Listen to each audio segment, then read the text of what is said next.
સંસ્કાર પડાવવા બાપાને.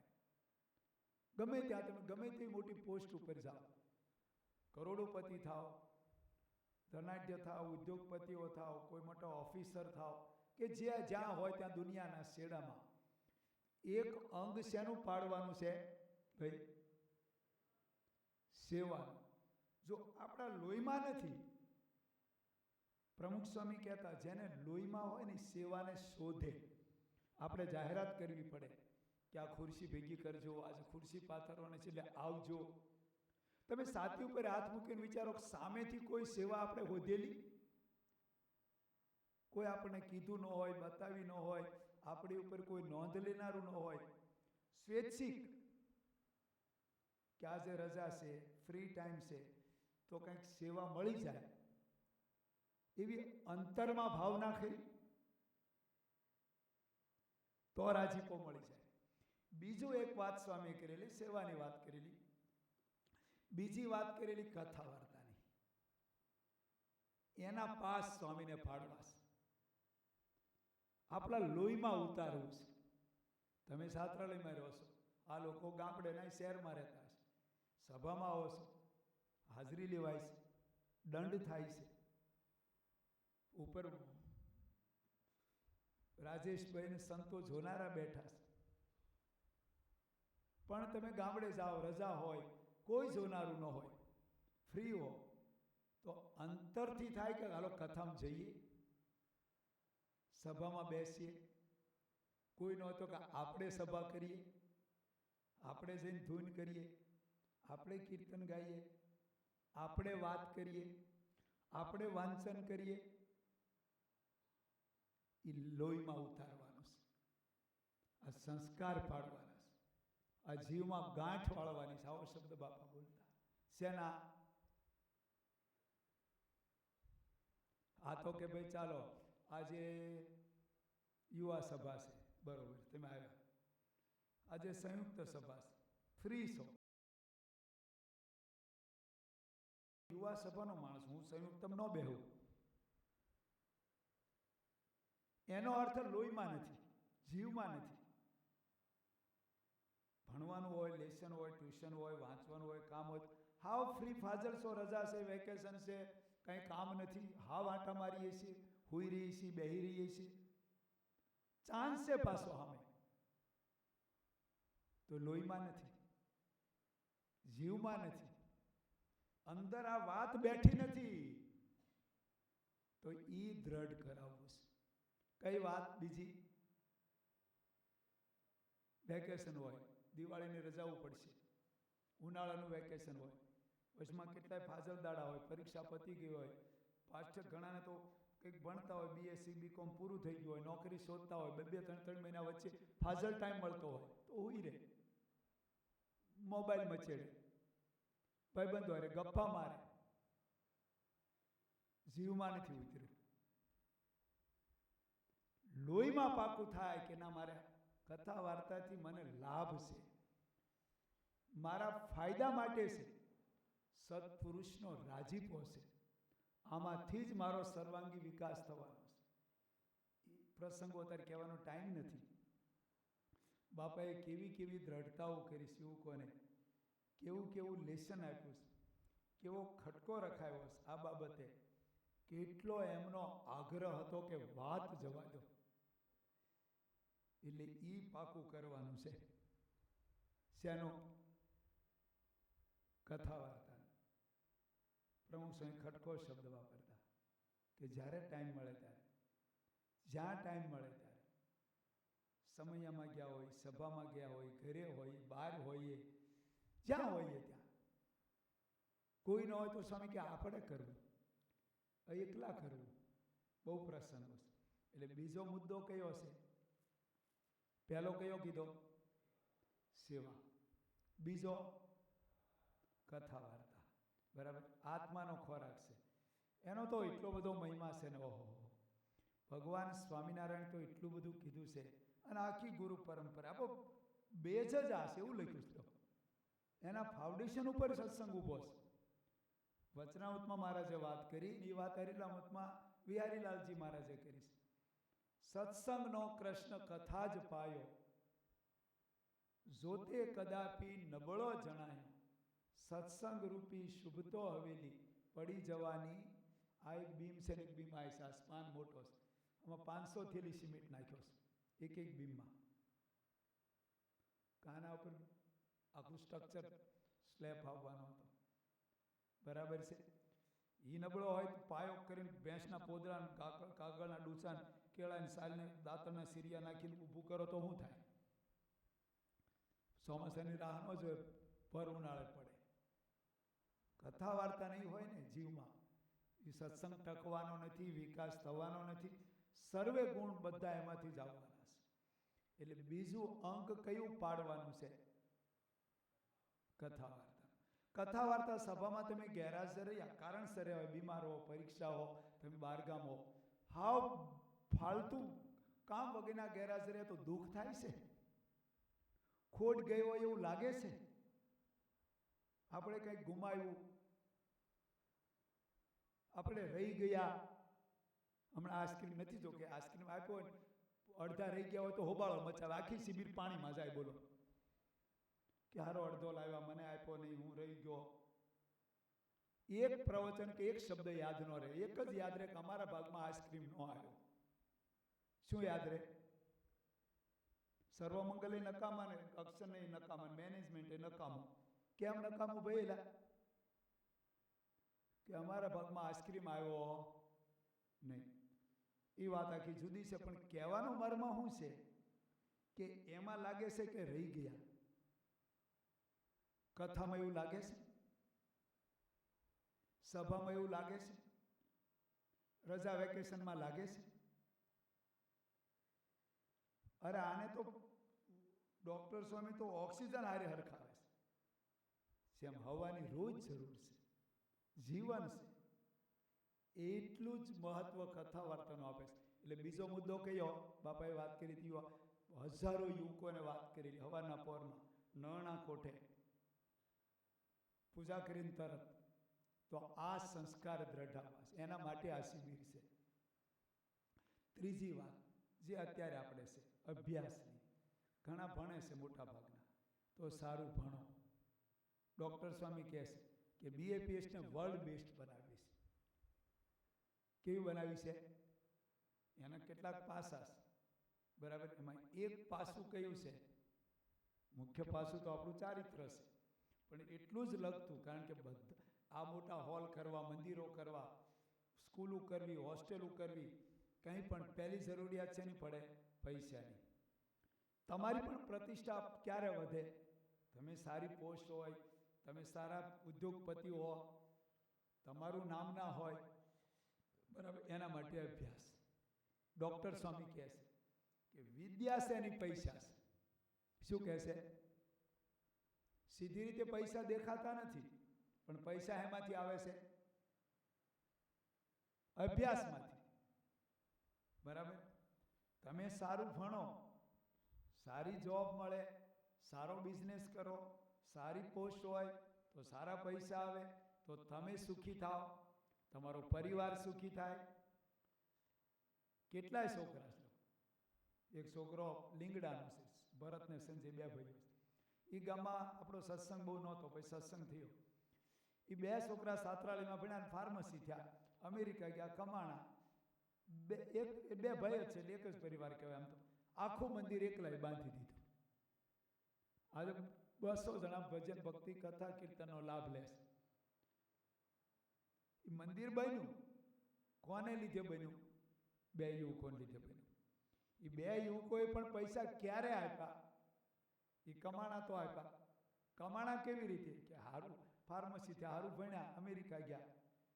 એવી રીતે એક વાસણા ગામ છે રડુન બાજુમાં, એનો એક છોકરો સાત્રાળીમાં ભણતો, મુકેશ નામ, એને સત્સંગ થયો, એ ફાર્મસી છે. એના ગામમાં એને મંદિર બાંધી આપ્યું. એવું વઘાસીમાં છે, વઘાસી ગામ આણંદની બાજુ, ત્યાંના બે છોકરા, બાલચંદ્ર અને એકનું નામ અનિલ, એ બે આપણા યુવક મંડળમાં, એ ભણીને અમેરિકા, એને મંદિર બાંધી આપ્યું. તો જો આ તો કેટલાય દાખલા છે. એકે યુવકોએ આખા મંદિરો બાંધી આપ્યા. પણ એ ક્યારે? પૈસા કમાણા તો. પૈસા ક્યાંથી આવે? બિઝનેસ હોય, ધંધો હોય, સારી જોબ હોય, એના માટે અભ્યાસ, સારું ભણવાનું. અત્યારે ભણવાનો સમય છે. તમે જુઓ તો ભણ્યા એની બોલબાલા છે. શરૂઆતમાં મહેનત છે, પણ પછી એનો લાભ છે. તરત ફળ નહીં મળે તમને. અને એક વાત મને બહુ પાકી ફીટ થઈ ગઈ છે, ખબર નહીં કઈ રીતેથી મને જીવમાં બેસી ગયું છે કે આ દુનિયામાં તમે ભગવાનના દીકરા હો ને, હતા ઘણા આખ્યાનો આવે છે ભાગવત પુરાણમાં, ડાયરેક્ટ તો બેકાર થઈ જાઓ.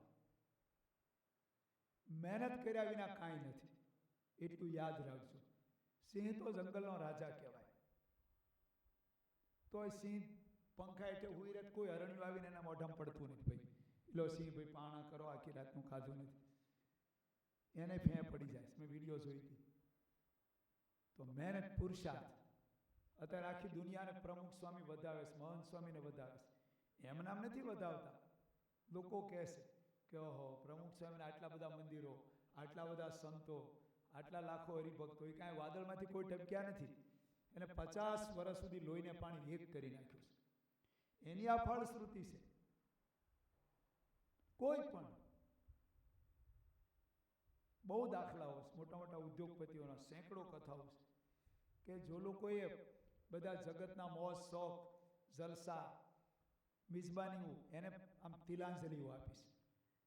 એ લોકો દુનિયામાં કંઈક પામ્યા છે. એ લોકોએ પહેલા કોકે કીધું હતું કે પરસેવે જે સ્નાન કરે એને સિદ્ધિ આવીને વરે. મહેનત કરવું પણ મહેનત કર્યા વગેરે કાંઈ નથી. 2 + 2 એટલે કેટલા થાય?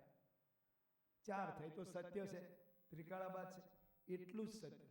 વચનામૃતમાં લખ્યું છે પુરુષ પ્રયત્ન તો ઈશ્વર કૃપા થાય. એટલે ત્રીજી વાત શેની છે?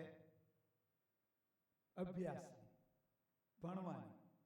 સારું ભણશો તો BAPSનું ગૌરવ વધશે, તમારું વધશે, અને તમારા પરિવારને, ગામ અને કુટુંબને, આખું ગુજરાતનું પણ વધશે. અને ચોથી વાત ને છેલ્લી વાત, ચોથી વાત એ છે, બાપાએ આમ એવો અર્થ કરેલો કે યોગી બાપાનું સૂત્ર લીધેલું કે જ્યાં ત્યાં જેમ તેમ જેવું તેવું ચલાવી લેવું. એનો અર્થ તો આમ ઘણો બધો થાય છે. સાદું જીવન, તપસ્વી જીવન, સંયમવાળું જીવન. જો ટાઈમ પૂરો થઈ ગયો છે, અહીં લખ્યું છે આપની કથાનો સમય પૂર્ણ થયેલ છે, એટલે હું પૂરું કરી દઉં. એટલે એની વાતો ક્યારેક ક્રમશઃ કરીશું. તો 4 વાત થઈ. કેટલી થઈ? પહેલી વાત કઈ થઈ? સેવા. યાદ રહેશે? પ્રેક્ટિકલ ઉતરશે.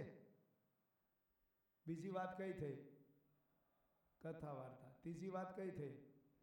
અને ચોથી વાત બાકી રહી. સ્વામિનારાયણ ભગવાનની જય.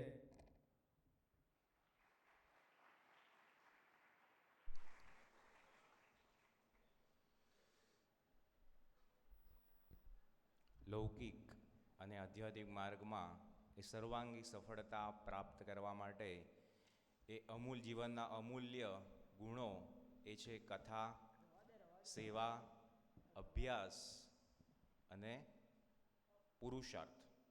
તો આ 4 મૂલ્યો એ આપણા જીવનમાં આત્મસાત થાય તેનું ખૂબ જ સુંદર આપણને પ્રેરણા આપવા બદલ આપણે પૂજ્ય સર્વમંગલ સ્વામીનો એ ખૂબ ખૂબ આભાર માનીએ છીએ.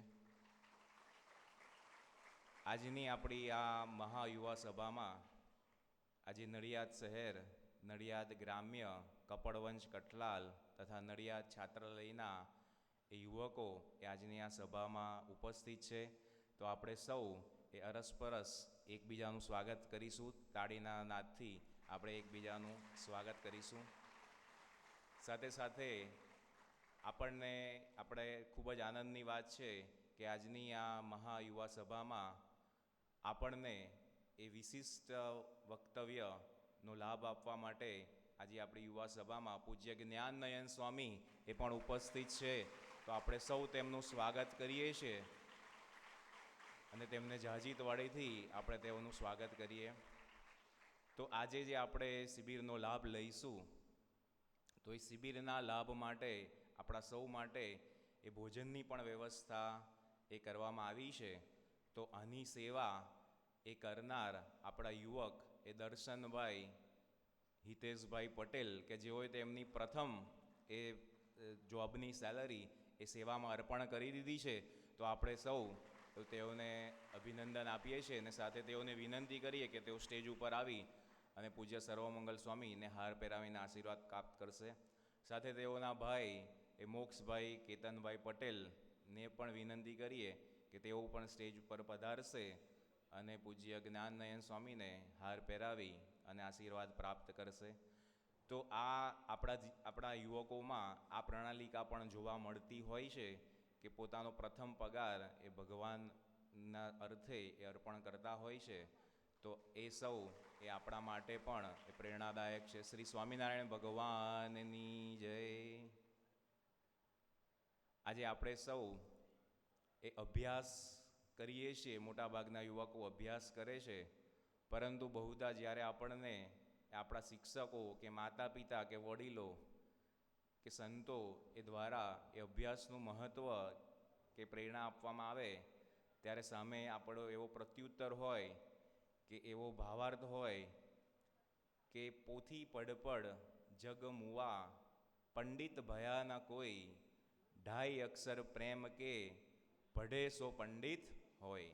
બરાબર કહેતા કે આ મુગ્ધા અવસ્થા, ટીનેજર્સ અવસ્થા અને યુવાન અવસ્થામાં એ પ્રેમનું ખૂબ જ મહત્ત્વ છે. To love and to be loved is one of the best feelings of the life. પરંતુ શું એ આજની આપણી આ મુગ્ધા અવસ્થામાં કે યુવા અવસ્થામાં આપણે પ્રેમની સાચી વ્યાખ્યા એ સમજ્યા છે? શું આપણે પ્રેમની સાચી રીત, પ્રેમ કરવાની સાચી કળા, પ્રેમ પામવાની સાચી કળા એ આપણે પામ્યા છે? તો એ વિષયક એ આપણને લાભ આપવા માટે એ પૂજ્ય જ્ઞાનનયન સ્વામી એ આપણી સભામાં ઉપસ્થિત છે. પૂજ્ય જ્ઞાનનયન સ્વામી એ ખૂબ જ ઉત્તમ એ વક્તા, પ્રવક્તા અને આયોજક છે. તેઓનો આપણે પરિચય જોઈએ તો તેઓ ઈસવીસન 2008માં પરમ પૂજ્ય પ્રમુખ સ્વામી મહારાજના હસ્તે તેઓએ દીક્ષા પ્રાપ્ત કરી. દીક્ષા પ્રાપ્ત કર્યા પૂર્વે તેઓએ કોમ્પ્યુટર એન્જિનિયરિંગ જેવી ઉજ્જવળ કારકિર્દીનો એ અભ્યાસ પ્રાપ્ત કર્યો છે. ત્યારબાદ તેઓને છાત્રાલયમાં જ સત્સંગનો યોગ થયા બાદ તેઓએ પ્રમુખ સ્વામી મહારાજના હેત પ્રેમથી તેઓ સાધુ થયા અને સાધુ થયા બાદ એ સંસ્કૃતનો ખૂબ જ ગહન અભ્યાસ કરી અને વેદાંતાચાર્યની ડિગ્રી પ્રાપ્ત કરી છે. સાથે સાથે તેઓએ પોતે PhDની પણ ડિગ્રી એ પ્રાપ્ત કરી છે. તો તેઓ ખૂબ જ પ્રખર વક્તા છે. સાથે સાથે તેઓ યુવા માનસના એ ખૂબ જ પારખું સંત છે. યુવાનો જોડે ઘણું બધું એમને રહેલા છે. તો આવા પ્રખર વક્તા એ પૂજ્ય જ્ઞાનનયન સ્વામીને આપણે વિનંતી કરીએ કે આજની યુવા મહાસભાનો મુખ્ય થીમ કે આર્ટ ઓફ લવિંગ, કે સાચી રીતે પ્રેમ એ કોને કહેવાય અને કેવી રીતે આપણે કરી શકીએ, કેવી રીતે પામી શકીએ, એનું ખૂબ જ સુંદર એ આપણને માર્ગદર્શન આપે. એ માર્ગદર્શન આપવા માટે આપણને એ મોબાઈલમાં વિક્ષેપ ના પડે તે માટે બહુધા યુવકો તો જો મોબાઈલ મૂકીને જ આવ્યા હશે, પણ કદાચ કોઈની પાસે મોબાઈલ રહી ગયો હોય તો આપણે અવશ્ય એ મોબાઈલ સ્વિચ ઓફ કરી દઈશું. હવે પૂજ્ય જ્ઞાનનયન સ્વામીને વિનંતી કરીએ કે આપણને આ પ્રેરક વક્તવ્યનો લાભ આપશે. એમનો વિષય છે આર્ટ ઓફ લવિંગ. કદાચ કોઈનો મોબાઈલ બાકી રહી ગયો હોય તો આજ્ઞા છે કે આપણે મોબાઈલ અવશ્ય બહાર એ કાઉન્ટર ઉપર એ જમા કરાવીને જ પછી આપણે સભામાં સ્થાન પ્રાપ્ત કરીશું. હવે આપણે વિનંતી કરીએ પૂજ્ય જ્ઞાનનયન સ્વામીને વક્તવ્ય માટે. પૂજ્ય જ્ઞાનનયન સ્વામી. સર્વાવતારમ સકલાર્તિનાશમ પરાત્પરમ શ્રીહરિકૃષ્ણરાજમ શ્રીશાસ્ત્રીયોગી પ્રમુખાન પ્રણમ્ય બ્રહ્માક્ષરમ કેશવમાનમામિ. હે નાથ મુझने મતિ શુદ્ધ દેજો, હૈયે સદા સેવક ભાવ રહેજો. છો શબ્દ મારા પણ આપ કહેજો, રાજી થઈ અક્ષર ભાવ દેજો. ઓમ પરબ્રહ્મણે શ્રી સ્વામિનારાયણાય નમઃ. ઓમ અક્ષર બ્રહ્મણે શ્રી ગુણાતીતાનંદાય નમઃ. ઓમ શ્રી ભગતજી મહારાજાય નમઃ. ઓમ શ્રી શાસ્ત્રીજી મહારાજાય નમઃ. ઓમ શ્રી યોગીજી મહારાજાય નમઃ. ઓમ શ્રી પ્રમુખ સ્વામી મહારાજાય નમઃ.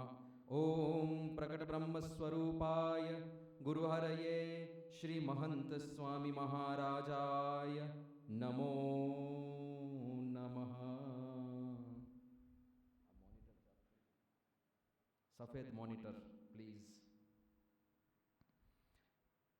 તમારી અવસ્થા અને આ વિષય જોઈને મજા આવી ગઈ હશે, ધ આર્ટ ઓફ લવિંગ. અને અહીંયા પાછા ગુલાબની પાંખડીઓ પડી છે. જો પ્રેમ કરવાની કળા. હવે કળા કોને કહેવાય? કોઈ આર્ટિસ્ટ ચિત્ર દોરે અને હું ચિત્ર દોરું. એક કલાકાર ચિત્ર દોરે છે, હું ચિત્ર દોરું છું. બેમાં ફરક શું પડે? એ લપેડા કરે ને હું લપેડા કરું. એ લપેડામાં ફેર હોય છે ને. કોઈ મ્યુઝિશિયન કીબોર્ડ વગાડે અને હું કીબોર્ડ વગાડું. કીબોર્ડ તો વાગે જ, થવાનું જ છે ને. એ વગાડે ને હું વગાડું. ફરક શું પડે? ફરક 3 વસ્તુમાં પડે. આર્ટિસ્ટને ખબર હોય છે ક્યારે વગાડવું, કેટલું અને કેવી રીતે. એને જ આર્ટ કહેવાય ને. પેઇન્ટરને ખબર છે કે ક્યાં મારે પીછી મારવાની છે, કેટલા સ્ટ્રોક મારવાના છે, કેવી રીતે સ્ટ્રોક મારવાના છે. ત્યારે એ કલાકાર છે ને. બસ આટલો જ તો ફરક પડી જાય છે. તો પ્રેમ કરવાની કળામાં પણ એ જ આવશે. પહેલા તો ક્યાં કરવો, કેટલો કરવો, કેવી રીતે કરવો. આજે આપણે પ્રેમનું ડિસેક્શન કરી નાખવાના છીએ. આખું કાપી કૂપીને પોસ્ટમોર્ટમ કરી નાખીએ, બરાબર, જેથી એનું સ્વરૂપ યથાર્થ સમજાઈ જાય, એટલે ભ્રમ ના થાય. જે બોલિવૂડ વાળાએ તમારા મનમાં નાખી દીધું છે એ કચરો આપણે આજે થોડો કાઢવા પ્રયત્ન કરીશું. પ્રયત્ન કરી શકાશે, નીકળે ના નીકળે તમારી ઉપર છે. આપણે પ્રયત્ન તો કરીશું. કારણ કે એટલું બધું ભૂસું ભરી દીધું છે. અગર તુમ કિસી કો શિદ્દત સે ચાહો તો પૂરી કાયનાત ઉસે તુમસે મિલાને મેં जुड़ जाती है. જાણે કાયનાતને બીજું કઈ કામ જ નથી. અને તમે અત્યાર સુધી જેને ચાહ્યા એને શિદ્દતથી નહોતા ચાહ્યા. શું કાયનાએ કઈ કર્યું? કાયનાતે કઈ કર્યું? કાયનાત ક્યાં નવરી છે. પણ એવું અંદર ફિટ કરી દીધું બધું. શું થાય છે? હા હા, ચાલશે ચાલશે, તો પણ ચાલશે. તો આ જે અંદર નાખી દીધું છે ને, ઘણી વાર તો અમુક યુવાનોને એટલું બધું ફિટ થઈ ગયું છે કે મારો જન્મ જ પ્રેમ કરવા માટે થયો છે. તું હી રે તેરે બિના મેં કેસે જીવું. તારા વગર તો જીવાશે જ નહીં.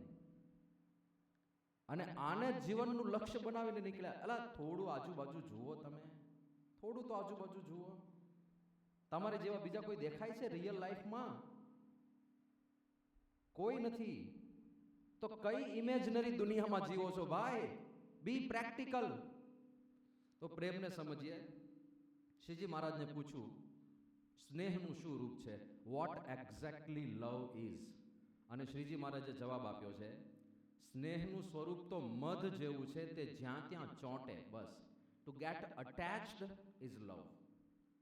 કોઈ જગ્યાએ આપણે ચોંટી ગયા એટલે સમજવાનું પ્રેમ છે. એ પ્રેમ એવું જરૂરી નથી વ્યક્તિમાં જ આપણે ચોંટીએ. આપણે વસ્તુમાં ચોંટીએ છીએ. આપણે કોઈ ખાવાની વાનગીમાં ચોંટી જઈએ છીએ. આપણે કોઈ જગ્યામાં ચોંટી જઈએ છીએ. કોઈ સુંદર પદાર્થ, કોઈ આર્ટ પીસ હોય એમાં ચોંટી જઈએ છીએ. જ્યાં જ્યાં આપણે ચોંટ્યા સમજવાનું ત્યાં પ્રેમ થયો. અને જ્યાં ચોંટ્યા ત્યાંથી કોઈ ઉખાડે ને ત્યારે અઘરું બહુ પડે. જેટલું વધારે પાવરફુલ રીતે તમે ચોંટ્યા હો એટલું વધારે અઘરું પડે. ઘણી પેલી પટ્ટી મારી હોય છે, ગુમડું થયું હોય ને, જે પટ્ટી મારી હોય પછી આજુબાજુ વાળ પણ ભેગા ભેગા પટ્ટી સાથે ચોંટી જાય.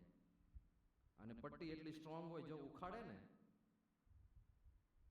તો ભેગી ભેગી જમાવટ કરે.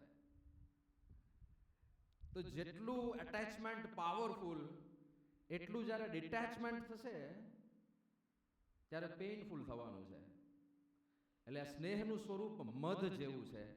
મધ એટલે ચિકાશની બાબતે ચોંટી જઈએ. આપણે માણસોમાં ચોંટીએ છીએ, આપણે સાવ ક્ષુલ્લક વસ્તુઓમાં ચોંટી જઈએ છીએ, એ યાદ આવ્યા કરે. ઘણીવાર લોકો નવા બંગલા બનાવે, ત્યાં રહેવા જતા રહે, જૂનું ઘર નાનું હોય, સાધારણ હોય, છતાં એ યાદ આવ્યા કરે કે ત્યાં જેવી મજા નથી આવતી. નાની વસ્તુમાં, તુચ્છ વસ્તુમાં પણ માણસ ચોંટી જાય છે. શ્રીજી મહારાજે તો ત્યાં કીધું કે જો વિવેક ના હોય અને કદાચ સાધુ થઈ ગયા હોય તો ફાટેલી લંગોટી અને તૂટેલી તુંબડીમાંથી પણ જીવ ના નીકળે. ત્યાં પ્રેમ થઈ જાય. લંગોટીમાં શું છે? લંગોટીમાં પ્રેમ થઈ જાય, તૂટેલી તુંબડીમાં થઈ જાય. આ અવિવેક છે. એટલે સ્નેહનું સ્વરૂપ મધ જેવું છે. જ્યાં ત્યાં ચોંટી જઈએ છે આપણે. આ સંસાર જ એવો છે. જુદી જુદી વસ્તુઓમાં ચોંટી જઈએ, ચોંટી જઈએ, ચોંટી જઈએ, ચોંટી જઈએ. આ જ પ્રેમનું સ્વરૂપ છે. હવે પ્રશ્ન એ થાય કે આપણે એને સારું માનવું કે ખરાબ માનવું. Is it good or bad? પ્રેમ સારી વસ્તુ છે કે ખરાબ? તો એક વિવેક તો બધે જ આપણે શીખવાનો છે. દાખલા તરીકે ટેકનોલોજી સારી વસ્તુ છે કે ખરાબ વસ્તુ છે? મોબાઈલ ફોન સારી વસ્તુ છે કે ખરાબ વસ્તુ છે? It's about how you use it. તમે કેવી રીતે વાપરો છો એના ઉપર છે. એ સારી છે કે ખરાબ છે એ તમારા ઉપર ડિપેન્ડ કરશે કે તમે એનો ઉપયોગ કેવી રીતે કરો છો. અણુ શક્તિ સારી વસ્તુ છે કે ખરાબ વસ્તુ છે? એ તો શક્તિ છે ભાઈ, એ તો એક સાધન છે. તમે એનાથી ઇલેક્ટ્રિસિટી જનરેટ કરશો તો આખા દેશની અંદર ખુશહાલી છવાઈ જશે. અને તમે એનાથી અણુ બોમ્બ બનાવીને હિરોશીમા કે નાગાસાકી જેવા શહેર પર છોડશો, આખા શહેરો બરબાદ થઈ જશે અને વર્ષો સુધી લોકોને એના દુષ્પરિણામો ભોગવવા પડશે. It's all about how you use it. એમ પ્રેમ સારો કે ખરાબ શાના આધારે નક્કી થશે? તમે ક્યાં વૃત્તિ જોડો છો, તમે ક્યાં પ્રેમ કરો છો. જગતમાં પણ કરી શકાય, ભગવાનના સાચા સંતમાં પણ કરી શકાય, ભગવાનમાં પણ કરી શકાય. બહુ પાવરફુલ સાધન છે પ્રેમ. બહુ એ નાની સૂની વસ્તુ નથી. It is a great thing. પણ પરિણામ બદલાઈ જશે. તમે ક્યાં લગાડો છો, પરિણામ બદલાઈ જશે. થવાનું ને. તમે મોબાઈલ ફોનથી નવું જ્ઞાન પ્રાપ્ત કરવા પ્રયત્ન કરો, તમારા ડાઉટ્સ ને ક્વેરીઝ હોય એ ક્લિયર કરવા પ્રયત્ન કરો. અને એક માણસ મોબાઈલ ઉપર આખો દિવસ રહે છે પણ સતત પોતાના સ્ટડીનું જ ભણ્યા કરે છે. જે ડિફિકલ્ટી હોય એ સોલ્વ કરવા પ્રયત્ન કરે છે, જે નથી સમજાતું એ ચેટ જીપીટીને પૂછીને સમજવા પ્રયત્ન કરે છે. એ પણ આખો દિવસ મોબાઈલમાં રત છે. બીજો પણ એક વ્યક્તિ મોબાઈલમાં રત છે આખો દિવસ. તેરી પ્યારી પ્યારી દો અખિયા તડપાએ મુझे સારી રતિયા. પરિણામમાં કેટલો મોટો ફરક પડી જશે. એક પ્રગતિના પંથે જશે, કદાચ ભવિષ્યમાં ખૂબ પૈસા કમાશે. હમણાં સર્વમંગલ સ્વામીએ વાત કરી અભ્યાસનો આપણો આ સમય છે, આપણી અભ્યાસની ઉંમર છે. તો એને બહુ સારા પરિણામો મળશે. એ પણ મોબાઈલ જ વાપરતો હતો. અને પહેલાનું જીવન બરબાદ થશે કારણ કે એ પણ મોબાઈલ જ વાપરે છે. કેવી રીતે વાપર્યું, how much, how and where, બસ આ ત્રણમાં જ કળા પડેલી છે કે તમે ક્યાં પ્રેમ કરો છો, કેટલો કરો છો અને કેવી રીતે કરો છો. આ ગુડ અને બેડ એ પણ એના જ ઉપર નિર્ભર કરશે કે કેવી રીતે આપણે કરીએ છીએ.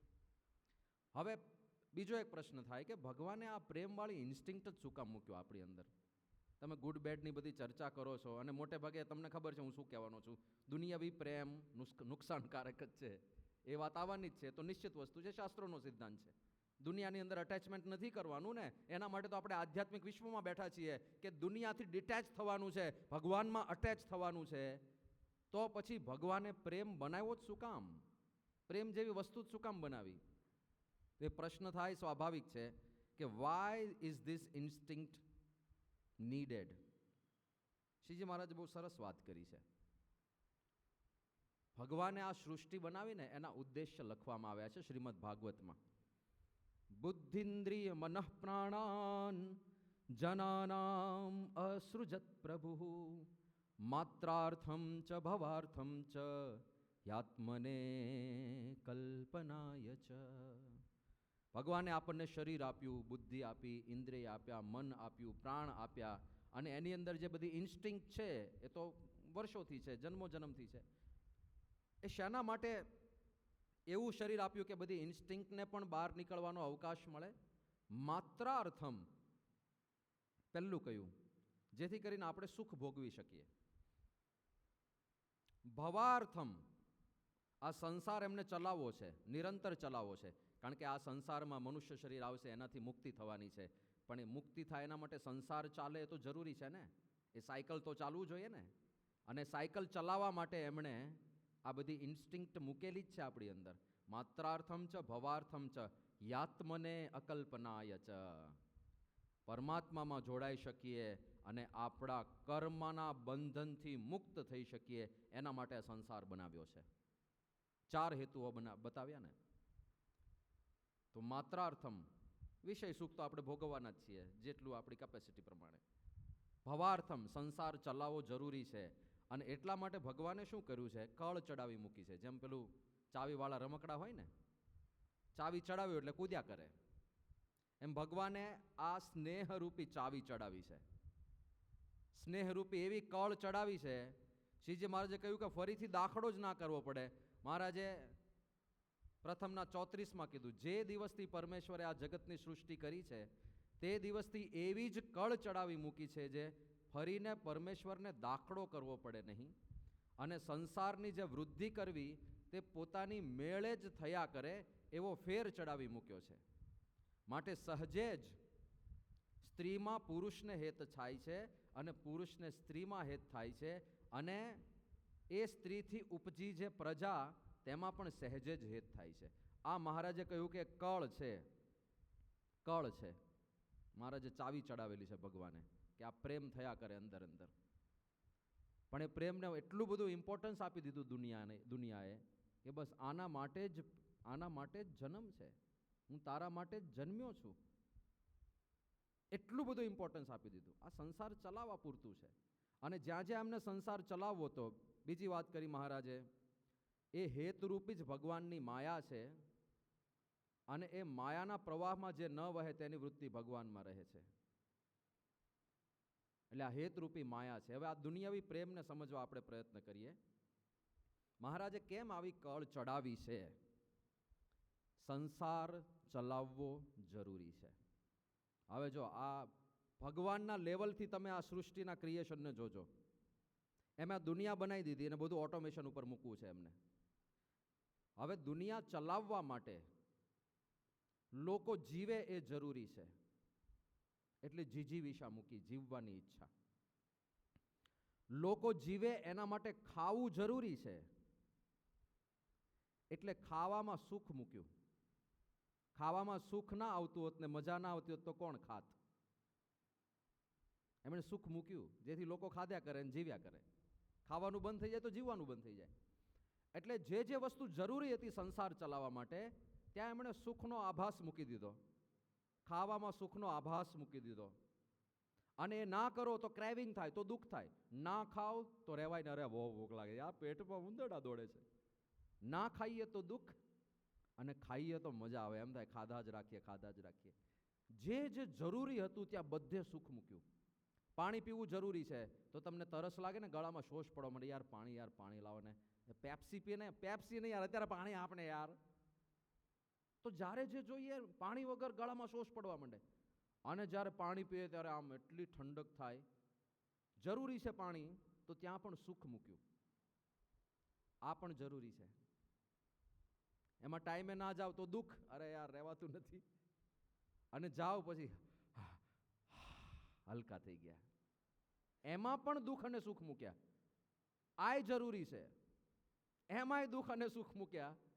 ના જાવ અઠવાડિયું, માથું દુખવા માંડે, ફાટવા માંડે, રહેવાય નહીં. અને જઈને હલકા થઈને આવે, મજા આવી ગઈ. સી, આ એમની કળા છે, આ કળ છે ભગવાનની. આ સંસાર ચલાવવા માટે જે જે વસ્તુ જરૂરી હતી ત્યાં બધે એમણે સુખનો ભ્રમ મૂક્યો. હું ભ્રમ શબ્દ એટલા માટે વાપરું છું કારણ કે એમણે પ્રોગ્રામિંગ કર્યું છે એ રીતનું. યાદ રાખજો, સુખ નથી, પાઉંભાજીમાં સુખ નથી. આપણું પ્રોગ્રામિંગ એવું છે એટલે ત્યાં સુખ આવે છે. પ્રોગ્રામિંગનો જ ખેલ છે. હું તમને સમજાવું. દાખલા તરીકે ભૂંડનું પ્રોગ્રામિંગ ભગવાને જુદી રીતે કર્યું છે. સુવર એનું પ્રોગ્રામિંગ જુદી રીતે કર્યું છે. એને ક્યાં મજા આવે છે? ગટરમાં. વિચાર કરો તમે, આપણે આપણા પ્રોગ્રામથી વિચાર કરીએ કે તમને એવું કીધું હોય કોઈક મોટા માણસે કે ભાઈ હું તમારે ત્યાં એક સરસ મજાનો એક જીવ મોકલવાનો છું, તમે એની બધી વ્યવસ્થા કરી રાખજો. તમને એમ થાય કે કોણ આવશે? ડોગી આવશે કે પછી ક્યુટ પેલી બિલાડી આવશે? તમે સરસ મજાનો એસી રૂમ તૈયાર કરી રાખ્યો, એના માટે પોચો પોચો બેડ તૈયાર કરી રાખ્યો, એનામાં ભોજન માટે બધી વ્યવસ્થા કરી રાખી. તમને એમ થયું કે પહેલી વાર આવે છે પાઉંભાજી જમાડીએ, પાણીપુરી જમાડીએ, પિઝા જમાડીએ, અને તમારા ઘરે આવે ભૂંડ. એને તમારા રેશમના બેડમાંય રસ ના પડે, એને તમારા પાઉંભાજી પિઝામાંય રસ ના પડે. તમે એસી રૂમ બનાવ્યો હોય અને પેલું એર ફ્રેશનર છાંટ્યું હોય ને ચારે બાજુ સુગંધ સુગંધ આવતી હોય, એને સુગંધમાંય રસ ના પડે. અને તમે ઓપ્શનમાં બાજુમાં ગટર મૂકો તો એ ક્યાં જશે? ગટરમાં. પ્રોગ્રામિંગ. અને 5 ભૂંડ ભેગા થઈને ચર્ચા કરતા હશે કે યાર આટલી સરસ જગ્યા છે આ ગટર, આ માણસો કેમ આવા મોટા મોટા બિલ્ડિંગ બનાવતા હશે? મૂર્ખા છે બધા. એ લોકો આપણને મૂર્ખ કહેતા હશે, કારણ કે એનું પ્રોગ્રામિંગ જુદું છે. એનું પ્રોગ્રામિંગ એવું છે કે એને ત્યાં જ મજા આવે, એને વિષ્ઠામાં મજા આવે.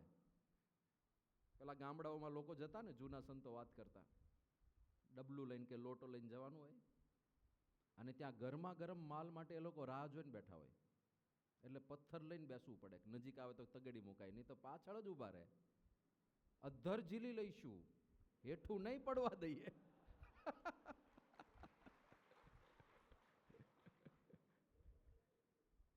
એને ત્યાં મજા આવે છે. બોલો, it is all about programming. ચલો, તમારા થાળીમાં કોઈ બહારથી પેલું ઘાસ તોડીને મૂકી જાય, મજા આવે? આટલું ઘાસ ખાશો તમે? ગાયને એમાં મજા આવે છે. લ્યો, ગાયને એમાં સ્વાદ આવે છે. એક રજકો નામનું ઘાસ આવે છે, રજકો. પ્રાણીઓ ઘણું ખાય છે. વચ્ચે કોઈક પેલા બધા જુદા જુદા હોય છે ને કે આવું કરો ને આવું કરો ને શાકભાજી ઉપર ચડી જાઓ ને કાચું એટલું સાચું ને બીજું બધું કાચું. તો એક હરિભક્ત રજકો ખાવા માંડ્યા. અમારી પધરામણી ચાલતી હતી ને જમવાનું એના ઘરે જ હતું. એ કે સ્વામી હું તો રજકો ખાઉં છું. કેમ? કે વૈદ્ય કીધું છે. આવા કોઈક ડૉક્ટરે એમને વળગાડ્યો છે રજકો. મને કે ચાખો ને સ્વામી. આપણે ટ્રાય કરીએ. એક કોળિયો નાખ્યો મોઢામાં, આ થોડો ખવાય, આપણા માટે છે જ નહીં આ. ગાયને એમાં મજા આવે છે. લ્યો, પ્રોગ્રામિંગ. અચ્છા, સિંહને? સિંહની સામે ઘાસ મૂકો, ભોજન જ છે ને. ગાય ખાઈ શકે, સિંહ કેમ ના ખાઈ શકે? એનું પ્રોગ્રામિંગ જુદું છે.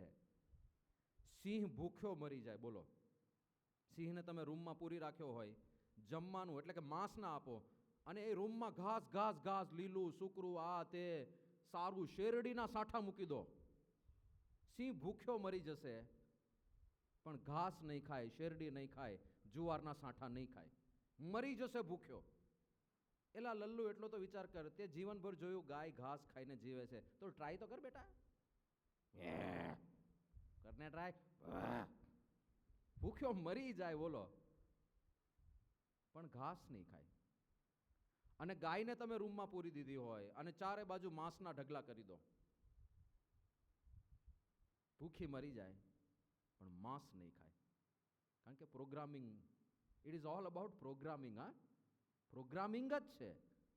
ચલો, આપણને કોઈએ શીખવાડ્યું કે આ પ્રકારનો આકાર હોય એને સ્વરૂપવાન કહેવાય, હેન્ડસમ કહેવાય કે બ્યુટીફુલ કહેવાય? કોઈએ કહ્યું કે આવો આકાર હોય તો જ બ્યુટીફુલ, આવો આકાર હોય તો જ હેન્ડસમ? કોઈએ નથી કહ્યું. એ પ્રોગ્રામિંગ છે, અંદર પ્રોગ્રામિંગ છે. એટલે જે સુંદર લાગે એ સુંદર લાગે, એ તો આકાર જ છે, કલરનું કોમ્બિનેશન છે, બીજું કાંઈ નથી. પણ આપણી અંદર ભગવાને એક એવી સર્કિટ મૂકી દીધી છે, એટલે એવો આકાર દેખાય ને એટલે બધા લટ્ટુ થઈને દોડવા માંડે કે આ સુંદર કહેવાય. એક તો વિદ્યાનગર છાત્રાલયમાં એક છોકરો, આપણો વિદ્યાર્થી, વર્ષો પહેલાનો પ્રસંગ છે, યજ્ઞપ્રિય સ્વામી ત્યારે વિદ્યાનગર છાત્રાલય સંભાળતા હતા. દિવાલ ટપીને ભાગ્યો, મુંબઈની વાટ પકડી. કેમ? મારે ઐશ્વર્યા રાયને મળવું છે, સમીપ દર્શન કરવા છે. ઉપડ્યો ભાઈ, અહીંથી ગાયબ, બધા શોધાશોધ કરે, ગયો ક્યાં, ઘરે એના મા બાપને જાણ કરી તમારો છોકરો મળતો નથી કે એક જતો રહ્યો છે. એ વખતે તો મોબાઈલ ફોનનો જમાનો હતો, ક્યાં શોધવો. પછી સામેથી એણે મેસેજ કર્યો, મારી ચિંતા નહીં કરતા, હું મુંબઈ ગયો છું અને મારે ઐશ્વર્યા રાયને મળવું છે. એવો પાગલ, એટલો દીવાનો. પછી તો બધા સમજાઈને લાયા કે ભાઈ એ ન મળે તને, એ પાછો આવી જા ભાઈ, ડાઉન ટુ અર્થ થઈ જા. પછી બધું શમી ગયું, એનો ઉભરોય શમી ગયો. પાછો વિદ્યાનગર છાત્ર લઈ આવ્યો, યજ્ઞપુરી સ્વામી ઓફિસમાં બોલાયો. એ ભલા માણસ તને વિચાર ના આવ્યો, આવું પગલું ભરાય, આટલું પાગલપણ, આટલું ગાંડપણ. અને ત્યારે એણે યજ્ઞપ્રિય સ્વામીને જે વાત કરી છે, એ કે સ્વામી તમે એને જોઈ નથી, બાકી તમે આવું જ કરો.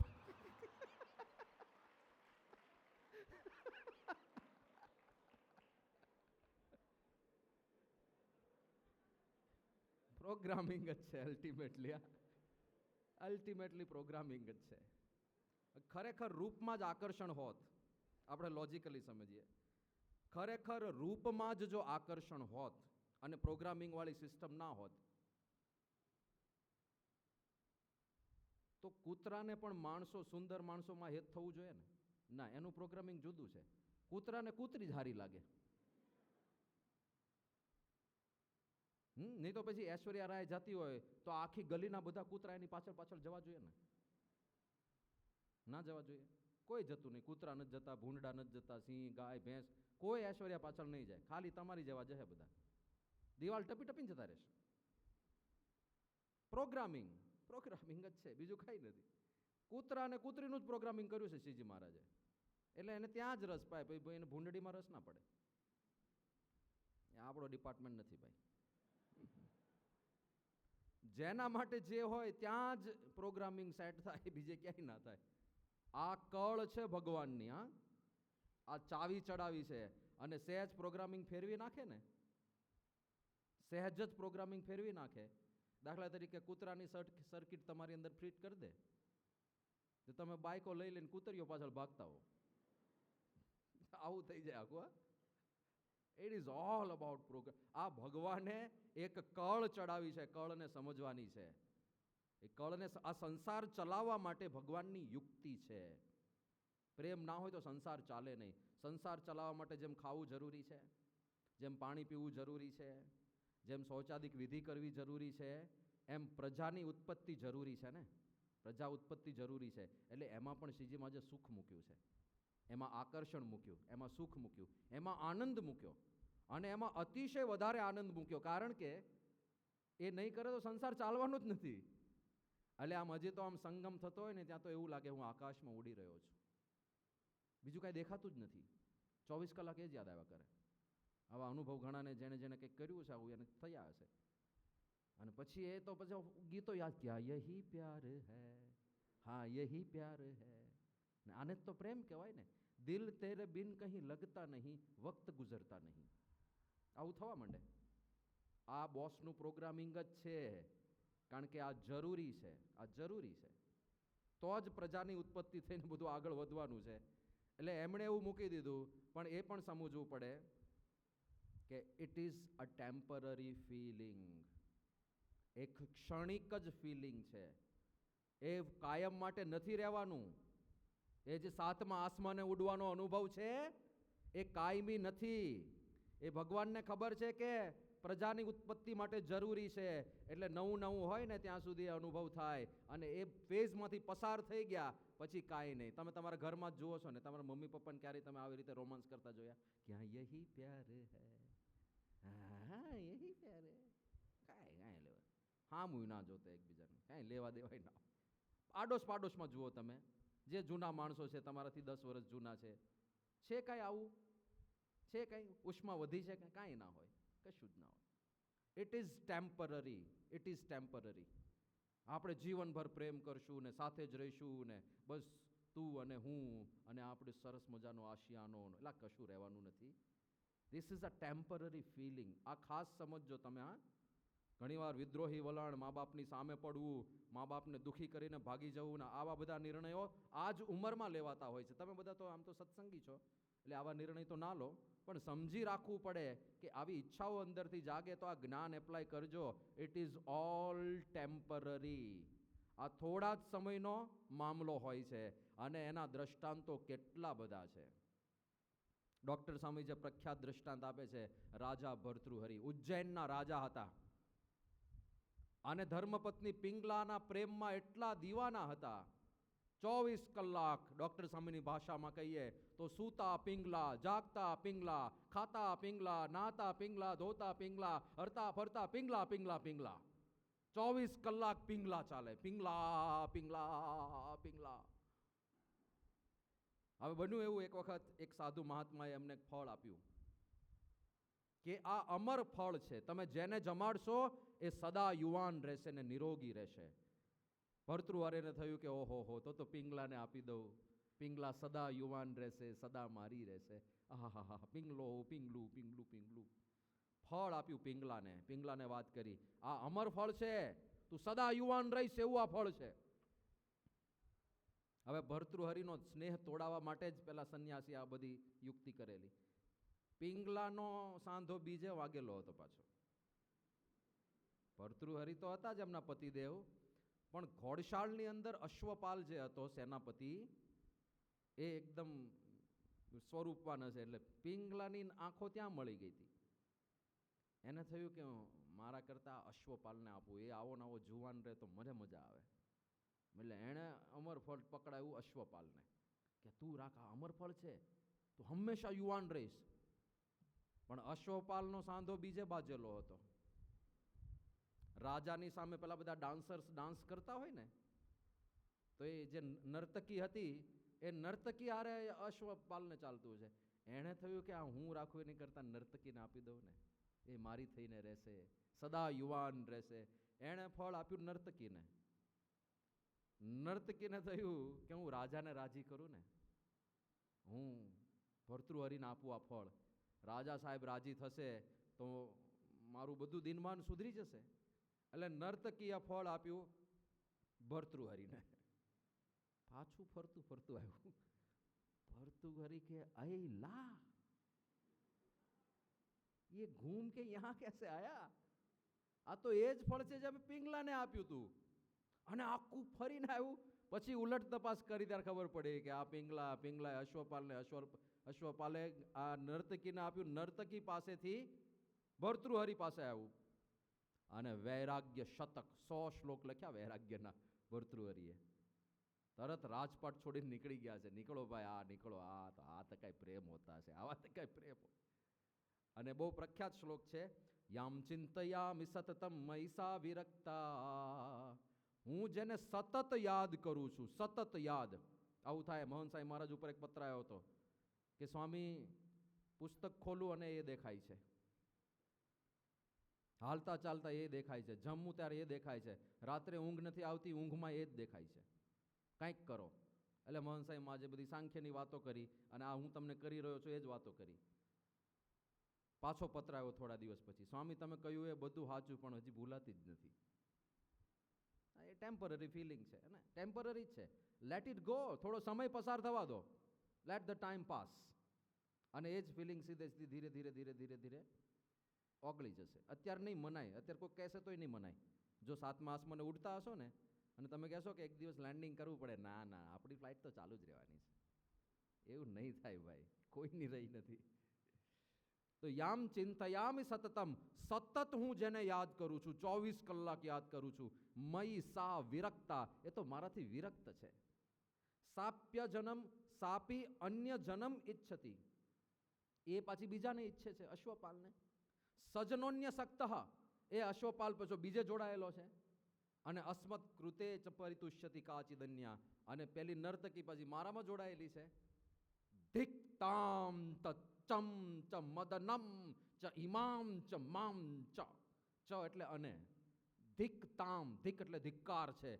ધિક્કાર છે પિંગલાને, ધિક્કાર છે પેલા અશ્વપાલને, ધિક્કાર છે આ નર્તકીને, ધિક્કાર છે મને અને ધિક્કાર છે કામદેવને, જેણે આ આખો ખેલ રચ્યો છે. અને આ ધિક્કાર ધિક્કાર કહીને નીકળી ગયા. અને વૈરાગ્યના બધા શ્લોકો, 100 શ્લોકો બનાવ્યા છે વૈરાગ્યના, જેને વૈરાગ્ય શતક કહેવામાં આવે છે. બહુ અદ્ભુત શ્લોકો છે. દાખલા તરીકે એક શ્લોક જોઈએ, ભોગે રોગ ભયમ. આ દુનિયા કેવી છે? ભયથી ભરેલી છે, ચારે બાજુ ભય છે. ભોગે રોગ ભયમ, વિષય ભોગ કરશો તો રોગ થવાની સંભાવના છે. ખાવું બહુ ગમે પણ વધારે પડતું ખાધું રોગ થશે. ખાવું બહુ ગમે પણ સંયમ બાર, વધારે કોલેસ્ટ્રોલ વાળું, વધારે ચીઝ વાળું, વધારે તેલ વાળું ખાધું તો શરીરમાં, સ્વાસ્થ્યમાં અસર થવાની. ભોગે રોગ ભયમ, ભોગ ભોગવવા સારા લાગશે પણ એમાં રોગનો ભય છે. કુલે ચ્યુતિ ભયમ, તમે કોઈ ખાનદાન કુળમાં જન્મ્યા છો તો તમે એમાંથી ચ્યુત થઈ જશો, ચારિત્ર ભ્રષ્ટ થઈ જશો, એની બીક લાગ્યા કરે કે લોકો મને લાંછન લગાડશે તો. વિત્તે નૃપાલાદ ભયમ, બહુ પૈસા હોય તો રાજાની બીક લાગે કે રાજા હડપી લેશે તો. મૌને દૈન્ય ભયમ, મૌન રહો ને તો લોકો તમને ગરીબ સમજી લે, તમને સાવ સાધારણ સમજી લે, એ બીક છે. બલે રીપુ ભયમ, બહુ બળ દેખાડો તો તમારા શત્રુઓ ઘણા બધા વધી જાય, એ ભય છે. રૂપે જરાયા ભયમ, બહુ રૂપ સારું હોય તો વૃદ્ધાવસ્થાની બીક લાગે કે જતું રહેશે, આ કરચલીઓ પડી જશે, કરચલીઓ, સફેદ વાળ થઈ જશે, માથે ટાલ થઈ જશે. ગયા જો મારા, તમારે જતા રહેશે. બધાયના નહીં જાય, જેને જીનમાં ટાલ લખી હશે, અમુક તો ઓલરેડી ચાલુ થઈ ગઈ. આ વિદ્યાર્થીઓ જોયા હતા આપણે છાત્રાલયમાં, એક બે છે થોડા ટાલ શરૂ થઈ ગઈ હોય ને, અત્યારથી 22-25 વર્ષ ટાલ ચાલુ થઈ ગઈ બિચારાને. થશે. આ તો રૂપે જરાયા ભરમ, શાસ્ત્રે વાદી ભયમ, બહુ વિદ્વાન થઈ ગયા તો કોઈક આવીને તમને વાદ વિવાદ માટે છંછેડશે તો કદાચ તમે જવાબ નહીં આપી શકો, એનો બેની બીક લાગે. ગુણે ખલ ભયમ, તમે બહુ ગુણવાન છો તો કોઈ દુષ્ટ માણસ આવીને તમને ભ્રષ્ટ ના કરી નાખે, એની બીક લાગે. કાયે કૃતાંતાદ ભયમ, શરીરમાં બહુ આસક્તિ હોય તો મરણની બીક લાગશે. સર્વમ વસ્તુ ભયાન્વિતમ ભુવિ નૃણામ વૈરાગ્યમેવા ભયમ, આ દુનિયાની અંદર બધી વસ્તુ ભયથી ભરેલી છે, ખાલી વૈરાગ્ય તમે કેળવો એમાં જ ભય નથી, નિર્ભય થઈ જશો. આવી બધી વાતો લખવી પડી. એક અનુભવ થયો પિંગળાનો, અને પિંગળાએ પીગાળી નાખ્યા આખો ભર્તૃહરિને. પણ આવા મોડર્ન ભર્તૃહરિ પણ છે. ભર્તૃહરિ નહીં, રાજ પરિવાર છે એટલે હું હવે પિંગલાની વાત કરું. એવું ના થઈ જાય કે પાછું કે મહિલાઓ જ આવી હોય છે, પુરુષો આવા નીકળે. રાજા પ્રિન્સ ચાર્લ્સ, ઇંગ્લેન્ડનો રાજા, અત્યારે કિંગ ચાર્લ્સ છે. અને એની જે લવ સ્ટોરી હતી એ ફેરી ટેલ ગણાતી, ફેરી ટેલ, એક પરીકથા જાણે હોય. કોની સાથે લગ્ન થયા હતા? Princess Diana. હવે પ્રિન્સેસ ડાયના સાથે લગ્ન થયા, શરૂઆતમાં એમનો મેળાપ થયો અને પહેલા ઇન્વિટેશન આપ્યું આ પ્રિન્સ ચાર્લ્સે. પ્રિન્સેસ ડાયના ત્યારે પ્રિન્સેસ નહોતી, એક સાધારણ શિક્ષિકા હતી, કિન્ડર ગાર્ડનમાં કેજીમાં ભણાવતી હતી. એટલે એક આઈડિયલ લવ સ્ટોરી કહેવાય ને, ફેરી ટેલ, મેરે સપનો કા રાજકુમાર. અને એને તો થયું કે ઓ પ્રિન્સ ચાર્લ્સ એ મને બોલાવે છે, મહારે મુનિના ધ્યાનમાં નાવે, એ રે શામળિયોજી મુજને બોલાવે. એટલે પ્રિન્સ ચાર્લ્સે પહેલી વખત આ ડાયનાને ઇન્વિટેશન આપ્યું કે અમે યોટની અંદર, બ્રિટાનિયા નામની યોટ હતી એની, અમે યોટમાં એક સફર કરવા માટે જવાના છીએ, તમે પણ ભેગા ચાલો. 1980માં પહેલી વાર આ નિમંત્રણ આપવામાં આવ્યું અને ડાયના રાજી થકા એ યોટમાં ભેગા ગયા, પરિચય કેળવાયો અને ધીરે ધીરે બધો રિશ્તો આગળ વધ્યો. પછી એમને થયું કે આપણે ફેમિલી મેમ્બરને પણ મળવા જોઈએ. તો પોતાના પરિવાર સાથે ડાયનાને મેળવવા માટે સ્કોટલેન્ડની અંદર બેલમોરલ કેસલ છે આખો એનો, એ કેસલની અંદર ફેમિલી ડિનર રાખ્યું. ત્યાં ડાયનાને ઇન્વાઇટ કરી અને બધા પોતાના પરિવારજનો સાથે મેળાપ કરાયો. જો હવે આ રોયલ લાઈફ છે. પછી નેક્સ્ટ હવે પ્રપોઝ કરવાનો ટાઈમ હતો. હવે રહેવાતું નથી, હવે તો કહી જ દેવું છે, મેં તેરા મેં તેરા મેં તેરા મેં તેરા મેં તેરા મેં તેરા. કેટલી વાર આવશે? પેલા રિંગટોનમાં વાગે ને, અમારે બબ્બલજીનો એક ભાઈબંધ છે, એટલે અરવિંદ બબ્બલનું કામ પડે ને, એનો જે માણસ છે ને એણે આ મૂક્યું છે. એટલે જ્યારે ફોન કરીએ ને આ વારે સાંભળવાનું, મેં તેરા મેં તેરા મેં તેરા મેં તેરા મેં તેરા મેં તેરા મેં તેરા. શું છે પણ ભાઈ મેં તેરા? એકવાર કહી દીધું, સાંભળી લીધું. તો આ બાલમોરલ કેસલની અંદર ડિનર થયો અને પછી પ્રપોઝ ક્યાં કર્યું ખબર છે? વિન્સ્ટર કેસલ. શું આ સીનરી તો જુઓ તમે, આ ગાર્ડનની અંદર વચ્ચે રિંગ આપીને વિલ યુ મેરી મી, અને ડાયના તો આહા હા હા સ્વપ્ન સૃષ્ટિમાં રાચવા લાગી. હા હા હા કેમ નહીં, તરત જ હા પાડી દીધી અને શિરસ્તો બની ગયો. લોકોને પ્રપોઝ કરવો હોય તો સ્પેશિયલ અહીંયા જાય છે અને ત્યાં ફોટો, અહીંયા જઈ શકાય છે ને, બધા ટુરિસ્ટ છે જ, અહીંયા જઈ શકાય છે, તો લોકો પ્રપોઝ કરવા સ્પેશિયલ ત્યાં જાય, ફોટોગ્રાફી કરાવવા સ્પેશિયલ ત્યાં જાય. એવી એક પરંપરા ચાલુ થઈ ગઈ. પછી હવે તો સગાઈ થઈ ગઈ અને સગાઈ લગ્ન પહેલા ગાલા ડિનર રાખ્યો, એ બકિંગહામ પેલેસમાં રાખ્યો. અને પછી લગ્ન થયા સેન્ટ પોલ્સ કેથેડ્રલ, ત્યાં મેરેજ કરવામાં આવ્યા. ફેરી ટેલ, જબરજસ્ત ફેરી ટેલ. અને આખી દુનિયા ચર્ચા કરી. કેટલા લોકોએ આ લગ્ન જોયા હતા ખબર છે? 750 મિલિયન પીપલ એ લોકોએ આ લગ્ન જોયા હતા ટીવી ઉપર. 75 કરોડ લોકોએ જોયું. તમારા લગ્નની કેસેટ કેટલા જણ જોવે? ઘણા યુટ્યુબમાં ચડાવે છે. પેલા પ્રી વેડિંગ વિડીયો શૂટ બહુ ફેમસ થઈ ગયું છે આજકાલ. પ્રી વેડિંગ આમ ફરે ને આમ ફરે ને ગોળ ગોળ ફેરવે ને બધું કરીને પછી ચડાવ્યું હોય. આખી દુનિયા જોવે અમને.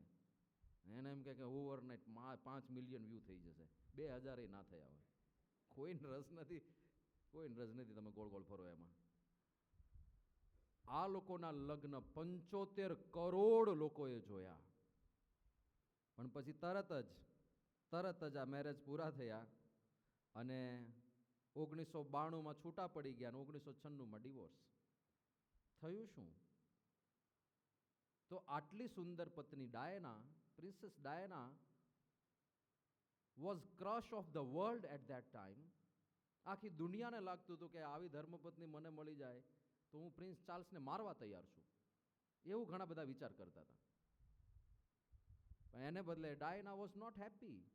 એ આવીને થોડા જ દિવસમાં એણે પ્રિન્સ ચાર્લ્સને કમિલા સાથે વાત કરતા સાંભળ્યો.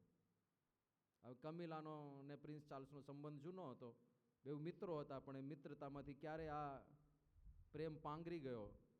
ડાયના સાઈડમાં પડી રહી અને કમિલા મુખ્ય થઈ ગઈ. ઝઘડા ચાલુ થયા, છૂટા પડી ગયા. 1992થી છૂટા રહેવા માંડ્યા હતા અને 1996માં છેવટે ડિવોર્સ જાહેર કરી દીધો. અને આખી ધ હોલ વર્લ્ડ વોઝ ડેવસ્ટેટેડ. હા શું થઈ ગયું, બિચારી ડાયના, બિચારી ડાયના, બિચારી ડાયના. લેવા દેવા વગર ક્યાં ગયો પ્રેમ, અલોપ થઈ ગયો. એ જ વર્ષથી એંધાણ થઈ ગયા હતા. એ જ વર્ષે લગ્ન થયા અને થોડા સમય પછી એક ટીવી ઇન્ટરવ્યૂ ચાલતો હતો અને ટીવી ઇન્ટરવ્યૂમાં હોસ્ટે પેલું પૂછેલું કે are you two in love, શું તમે બંને પ્રેમમાં છો? અને ડાયના તરત જ બોલી યસ, વાય નોટ, ઓફકોર્સ અમે બંને પ્રેમમાં છીએ. પણ ત્યારે પ્રિન્સ ચાર્લ્સ એવું બોલ્યા, ઓન ટેલિવિઝન બોલા, યા whatever in love means, એમ કરીને એણે થોડું તો કહી જ દીધું કે ઇન લવનો અર્થ જે થતો હોય પણ અમારે થોડું ચાલે છે અમારે. ત્યારથી લોકોને ડાઉટ તો ગયો જ તો કે કંઈક પ્રશ્ન છે. અને છેવટે છૂટા. તો ક્યાં ગયો? ડિસ્પર્સ થઈ ગયો થોડી વારમાં. એટલે ટેમ્પરરી છે. કિંગ એડવર્ડ, આ પણ ઇંગ્લેન્ડનો રાજા હતો. જાન્યુઆરી 1936ની અંદર એ રાજા બન્યો. પણ એની જે પ્રેમ કહાની હતી એમાં વોલિસ સિમ્પસન નામની મહિલા હતી, અમેરિકન મહિલા હતી. હવે આ વોલિસ સિમ્પસન છે એના ઓલરેડી પૂર્વે એક મેરેજ થઈ ગયા હતા, છૂટાછેડા થઈ ગયા, બીજા મેરેજ થયા હતા અને એના છૂટાછેડાની વાત ચાલતી હતી, પ્રોસેસમાં હતા. અને એ વખતે આ કિંગ સાથે એનો સંબંધ બંધાયો. અને આ કિંગ, હવે રોયલ ફેમિલીની એક પરંપરા છે કે તમે રાજા હો તો એવી વ્યક્તિ સાથે લગ્ન ના કરી શકો જેના છૂટાછેડા થઈ ગયા હોય અને હજુ એનો છૂટાછેડા જેની સાથે લીધા હોય ને વ્યક્તિ જીવંત હોય, તો એની સાથે તમે લગ્ન ના કરી શકો. હવે આના તો પહેલાં છૂટાછેડા થઈ ગયા હતા અને બીજા થવાની તૈયારી હતી અને બેઉ જીવતા હતા, એટલે કે તમે લગ્ન ના કરી શકો. અને આ રાજા જુઓ, પ્રેમ માટે થઈને રાજપદનું બલિદાન આપ્યું માણસે. કેવો પ્રેમ હશે? એણે કહેલું, I have found it impossible to carry the heavy burden of responsibility and to discharge my duties as king. હું રાજા તરીકે હવે મારું ઉત્તરદાયિત્વ નહીં નિભાવી શકું. કેમ? Without the help and support of the woman I love. જે સ્ત્રીને હું પ્રેમ કરું છું એની મદદ અને એના ટેકા વગર હું રાજા તરીકે પોતાનું ઉત્તરદાયિત્વ નહીં નિભાવી શકું. એટલે હું રાજા પદેથી રાજીનામું આપું છું. એણે ઓફિશિયલ લેટર રાજ પરિવારના સિક્કા સાથેનો આખો લેટર લખીને પોતાનું રાજપદ છોડી દીધું. એનો નાનો ભાઈ રાજા બન્યો અને એણે લગ્ન કર્યા પેલી યુવતી સાથે. શું કહેવાય નહીં? તારા પ્રેમ માટે તો રાજપાટ છોડી દઈશું. તો પછી તો ખુશ હોવા જોઈએ ને આખી જિંદગી. બંનેએ સ્વીકાર કર્યો છે, દે વેર નોટ હેપી. બંનેએ સ્વીકાર કર્યો. રાજપદ છોડ્યા પછી, લગ્ન થયા પછી તરત પેલી પત્નીએ જ ફરિયાદ કરવાની શરૂઆત કરી દીધી કે મેં તમને ક્યાં કીધું હતું રાજપદ છોડવાનું? તમે રાજાપદ કેમ છોડી દીધું? મારી તો ઈચ્છા જ નહોતી તમે રાજાપદ છોડી દો. રાજા તો તમારે જ રહેવું જોઈએ. એટલે તારી માટે છોડ્યું છે, તને પરણવા માટે છોડ્યું. મેં ક્યાં કીધું તું મને પરણવા છોડી દો? ક્યાંથી ચાલુ થયું બોલો? જે વસ્તુ આખી દુનિયા એપ્રિશિએટ કરે છે કે શું પ્રેમ કહેવાય, એ જ વસ્તુ ઉપર, એ જ મુદ્દા ઉપર ઝઘડ્યા બંને. અને સાથે રહ્યા જીવનભર, નિભાવ્યું પણ ખુશ નહોતા. અને બંનેએ સ્વીકાર્યું છે. તો આ ફેન્ટસી બહુ જાજો સમય ચાલતી નથી. આ ભાઈને તો તમે ઓળખતા જશો.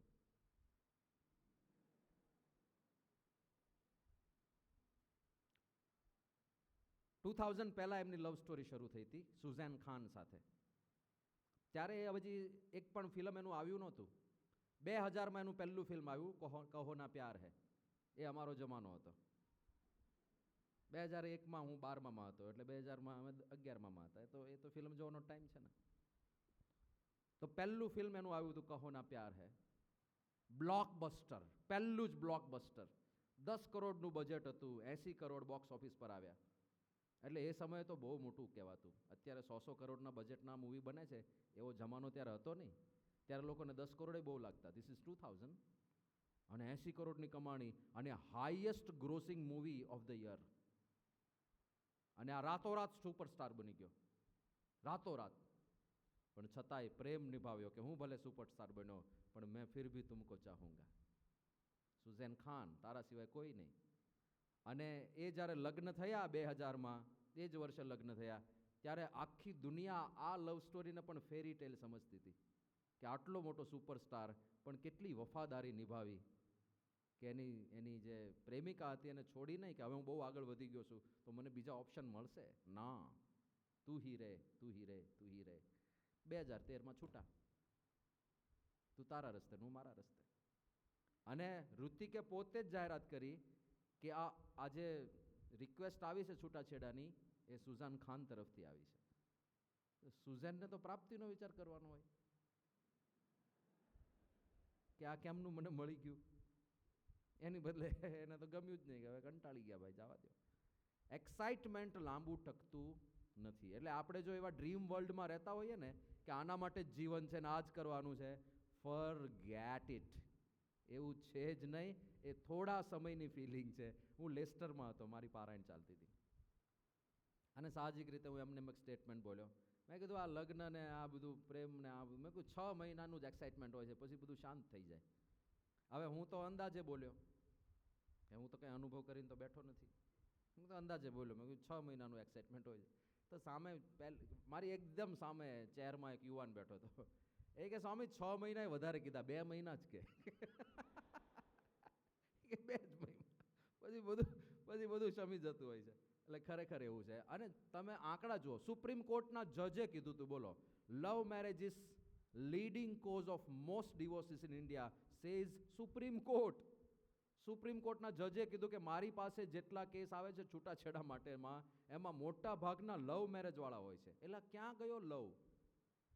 જે લવ માટે તમે પરિવારની સામે પડ્યા હતા, જે લવ માટે થઈને તમે મા બાપને તરછોડ્યા, જે લવ માટે તમે એવા શબ્દો બોલ્યા છે તમારા વડીલો પ્રત્યે કે જે કાને સંભળાય નહીં, ક્યાં વેનિશ થઈ ગયો?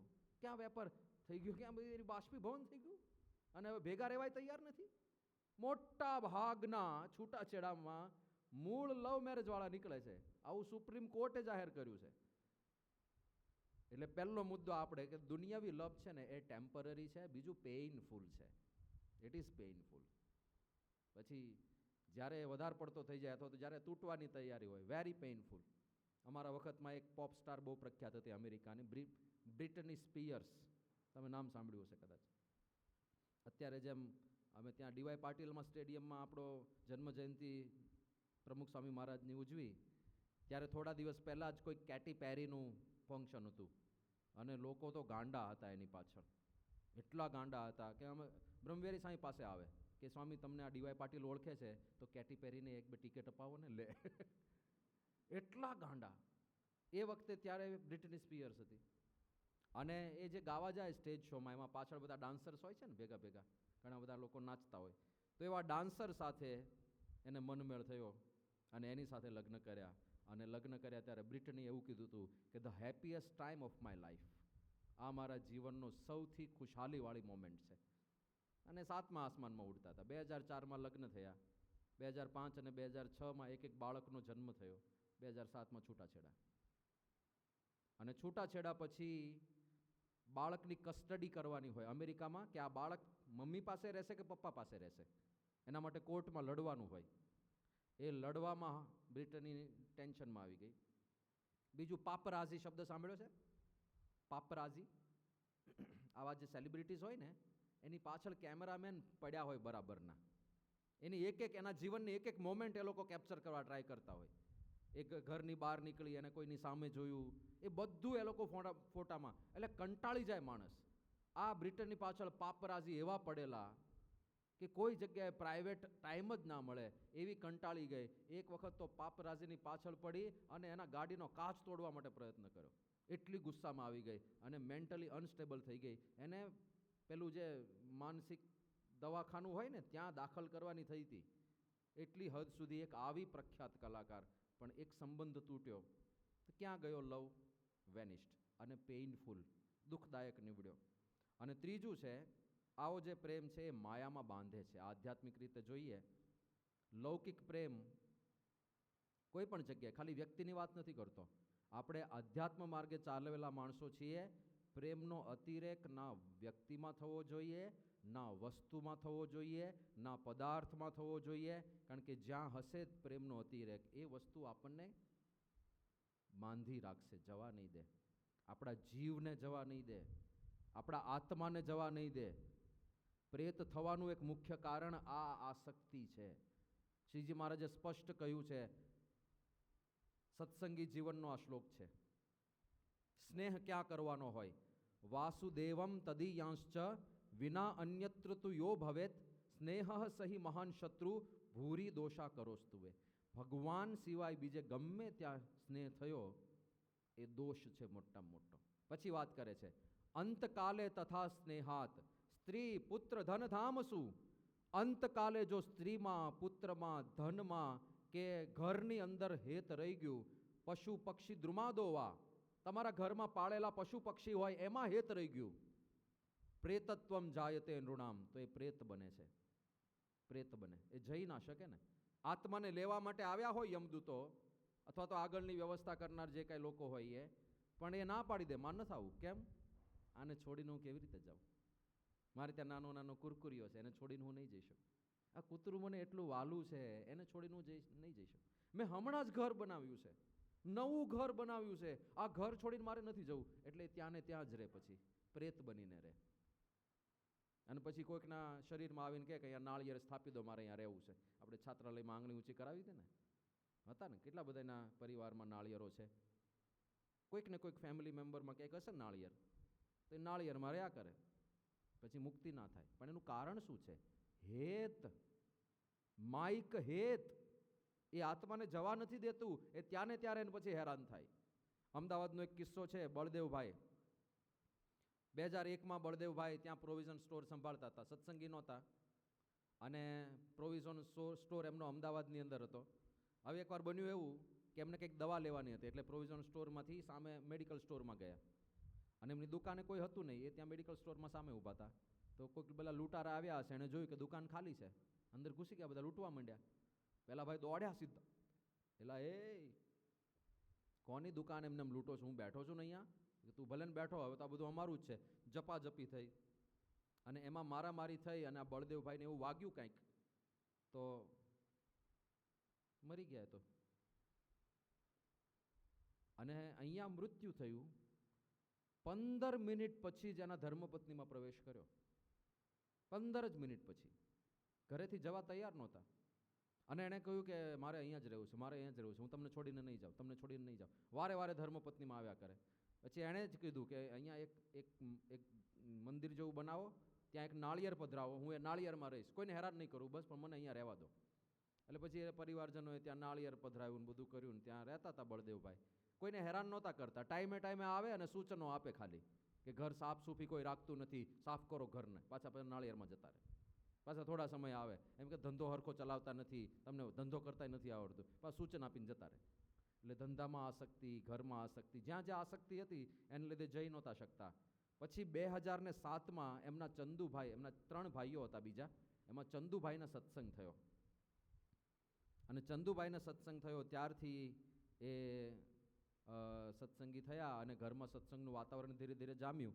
2017માં એ કહેવા માંડ્યા કે હવે મારી મુક્તિ કરાવો, હવે મારી મુક્તિ કરાવો, હવે મારે રહેવાતું નથી, હવે હું બહુ હેરાન થાઉં છું, મારી મુક્તિ કરો, મારી મુક્તિ કરો, મારી મુક્તિ કરો. કંટાળી ગયો ને હવે, ક્યાં સુધી હેતરે, એ તો ઓસરી જાય કે હવે મારી મુક્તિ કરો. એટલે એમના દીકરા હતા જીતેન્દ્રભાઈ અને ચંદુભાઈ, એ અમદાવાદ મહંત સ્વામી મહારાજ આવ્યા હશે, આમના વતી આશીર્વાદ લેવા માટે આવ્યા. અને આશીર્વાદ લેવા માટે આવ્યા. જીતેન્દ્રભાઈને એટલી બહુ કંઈ શ્રદ્ધા નહીં. એ જીતેન્દ્રભાઈએ મનોમન સંકલ્પ કરેલો કે જો મહંત સ્વામી મહારાજ સામેથી ગુલાબનું ફૂલ મોકલાવે તો હું સમજી લઈશ કે મારા પિતાજીની મુક્તિ થઈ ગઈ. એટલે બાપા પાસે ગયા અને મહંત સ્વામી મહારાજને વાત કરી કે બાપા આ રીતે આ બળદેવભાઈ છે, ઘરમાં જ રહે છે, નાળિયેરમાં રહે છે, હવે મુક્તિ માગે છે. તો શ્રીજીમાં એલા બાપાએ આ બંનેની સામે જોયું ને કીધું કે આશીર્વાદ છે, મુક્તિ મળી જશે, ચિંતા નહીં કરતા, મોક્ષ થઈ ગયો એવું સમજજો. અને પછી બાપાએ સામેથી સેવક સંતને કીધું સ્વામી કે ગુલાબનું ફૂલ આપો. અને તરત જ બાપાએ ગુલાબનું ફૂલ મોકલાયું. એટલે આ જીતેન્દ્રભાઈને થઈ ગયું કે બસ મારો સંકલ્પ પણ બાપાએ પૂરો કર્યો. અને પછી સ્વામીએ કીધેલું કે સંતોને બોલાવીને મહાપૂજા કરાવજો. એટલે ધર્મતિલક સ્વામી જે અમદાવાદના કોઠારી સ્વામી છે અત્યારે, એ અને બીજા એક સંત બે ગયા મહાપૂજા કરવા. હવે રોજ તો એમની ધર્મપત્નીમાં અથવા તો ચંદુભાઈની ધર્મપત્નીમાં આવીને જે સંદેશ આપવો હોય એ આપતા હતા. પણ એ દિવસે તો મહિલામાં તો પ્રવેશ કરાય નહીં, કારણ કે સંતો આવવાના હતા. એટલે એમના એક ભાઈની અંદર પ્રવેશ કર્યો અને એટલા ઉત્સાહમાં હતા પાછા કે આજે તો મારી મુક્તિ થવાની છે. એટલે પોતે જ મહાપૂજામાં બેઠા. આમ એમના ભાઈ બેઠા, પણ અંદર આ આવીને બેઠા કે હું પોતે મહાપૂજા કરીશ, મારી મુક્તિની મહાપૂજા છે. એટલે આખી મહાપૂજાની વિધિ એમણે કરી.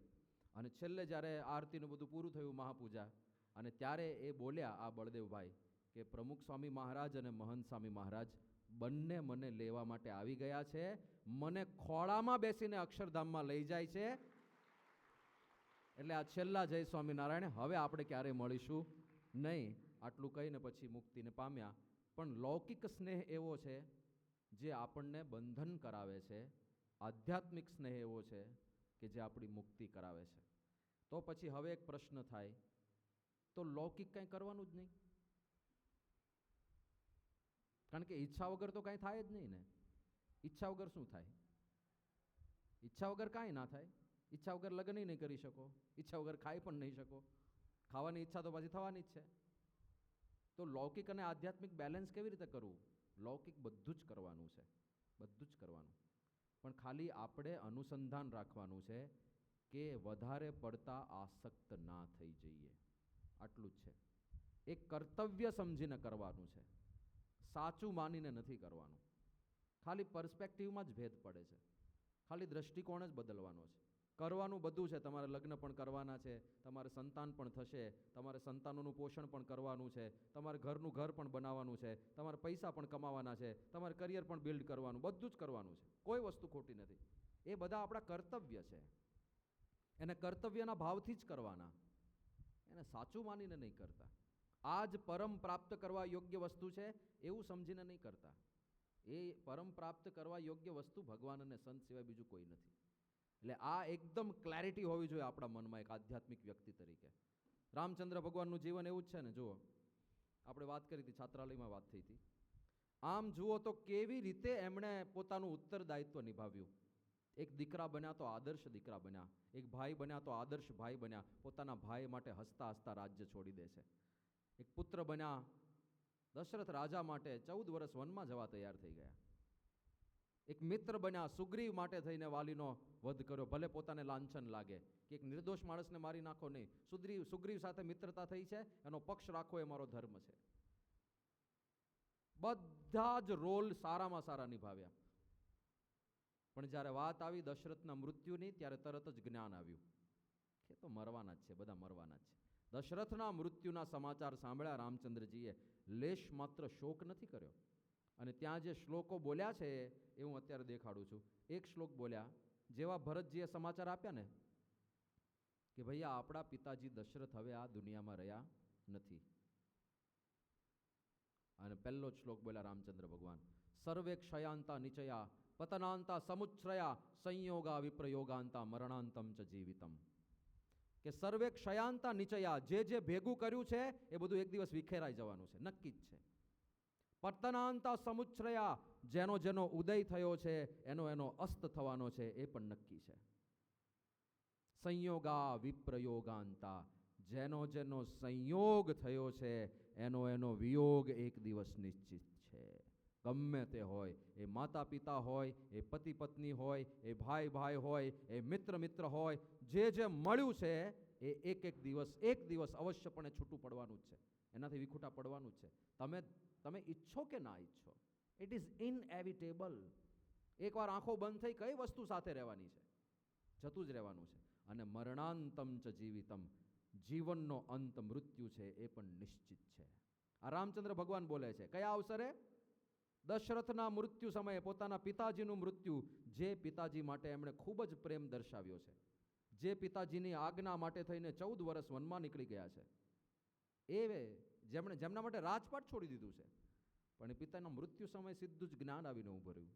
બીજો શ્લોક છે, આત્માનમ અનુશોચત્વમ કિમ અન્યમ અનુશોચત્સી આયુસ્તે હિયતે યસ્ય સ્થિતસ્ય ચ ગતસ્ય ચ.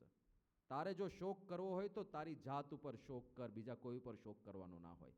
કે તું સરખો સત્સંગ કરી શકતો નથી એનો શોક કર, તું હજુ પણ વિષયમાં આસક્ત છે એનો શોક કર, બાકી કોઈ જીવે કે મરે એનો શોક ના કરવાનો હોય. આવો વિચાર કરે છે રામચંદ્ર ભગવાન. આ પ્રૌઢ વિચાર છે, આ સૈદ્ધાંતિક વિચારો છે. હવે એક પ્રશ્ન થાય કે ચલો ભાઈ, જે જન્મે છે ને મરવાનું છે ને બધા મરવાના જ છે, અને કોઈનું નથી, બરાબર છે, પણ છેવટે તો આપણા પિતા હતા ને, તો થોડું તો દુઃખ થવું જોઈએ ને. ના, પિતા હતા તો કેવી રીતે પિતા હતા એનો પણ એક શ્લોક આવ્યો, યથા કાષ્ઠમ ચ સમયયાતા મહાર્ણવે. જેમ સમુદ્ર હોય અને સમુદ્રમાં બધા લાકડા તરતા હોય, કાષ્ઠમ ચ બે લાકડા તરતા હોય તો સમયયાતામ, મોટી લહેર આવે અને બે લાકડા ભેગા થઈ જાય. સમેત્ય ચ વ્યપેયાતામ, બીજી લહેર આવે તો બે લાકડા છૂટા પડી જાય. સમુદ્રની લહેર શું છે? આપણા પૂર્વકર્મ. આપણા પૂર્વકર્મના યોગે કોઈક સંબંધીઓ મળશે, કોઈ સંબંધી છૂટા પડશે. કઈ વસ્તુ છે બધું કીધું. એવમ ભાર્યાશ્ચ પુત્રાશ્ચ જ્ઞાતયશ્ચ ધનાની ચ સમેત્ય વ્યવધાવંતી ધ્રુવો યેષામ વિના ભવઃ. એવી જ રીતે ભાર્યાહ પત્ની, પુત્રાહ પુત્રો, જ્ઞાતયઃ સંબંધીજનો, ધનાની સંપત્તિ, આ બધું જ મળશે, પાછું છૂટું પડી જશે. પોતપોતાના કર્મ પ્રમાણે મળશે, પાછું છૂટું પડી જશે. આ કર્મનો સિદ્ધાંત પણ કામ કરવાનો છે. પણ ટાઈમે જ્ઞાન આવ્યું ને, જો ઉત્તરદાયિત્વ બધા નિભાવ્યા, આદર્શ રીતે નિભાવ્યા, રાજ કર્યું તો એક રાજાની જેમ રાજ કર્યું, ધર્મ પ્રમાણે રાજ કર્યું, પણ જ્યારે જ્ઞાનની જરૂર પડી ત્યારે જ્ઞાન પણ એટલું જ આવ્યું. આ બંનેનું બેલેન્સ કરીને જીવવાનું, સંસાર ચલાવવાનો છે, ધર્મપત્ની લગ્ન કરવાના છે, દીકરાઓ થશે, દીકરાની સંભાળ રાખવાની છે, પણ કર્તવ્ય સમજીને રાખવાની છે. આસક્ત નથી થવાનું. મુદ્દો તો એ જ છે કે આ કર્મના બધા ખેલને લીધે ભેગા થયા છીએ આપણે, બાકી કોઈનું નથી રે.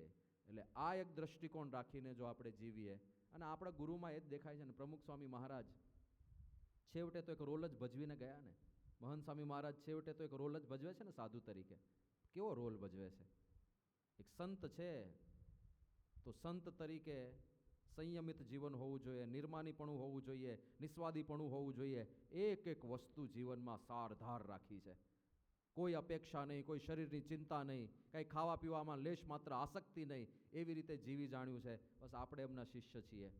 રોલ સારામાં સારા નિભાવવા, પણ અંતરથી અલિપ્ત રહેતા શીખી જવું. આ છે આર્ટ ઓફ લવિંગ. એ આર્ટ આપણને બધાને સિદ્ધ થાય એ મહારાજ સ્વામીના ચરણોમાં પ્રાર્થના કરીએ.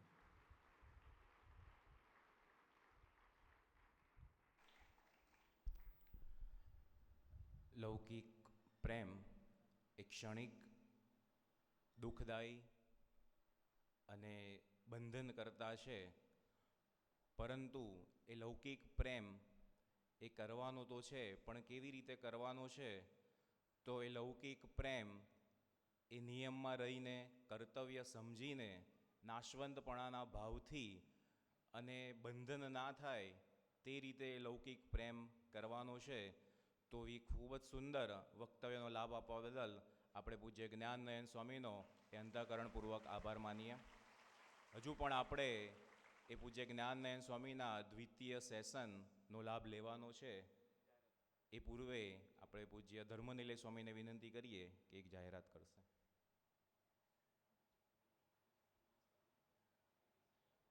નામ જ છે જેના દ્રષ્ટિકોણમાં જ્ઞાન છે, જ્ઞાનનયન સ્વામીનું. એમ તો હમણાં આપણે રિસેસ પછી પણ પૂજ્ય જ્ઞાનનયન સ્વામીનો આપણે લાભ પ્રાપ્ત કરીશું. પણ ઘણી વખત આપણા જીવનની અંદર પણ ક્યારેક ક્યારેક નાના મોટા પ્રશ્ન આપણને મૂંઝવતા હોય છે, અને જે આપણે માર્ગદર્શન લેવા માટે આપણે પ્રયત્ન પોતાની રીતે, અન્ય રીતે આપણે કરતા હોઈએ છીએ.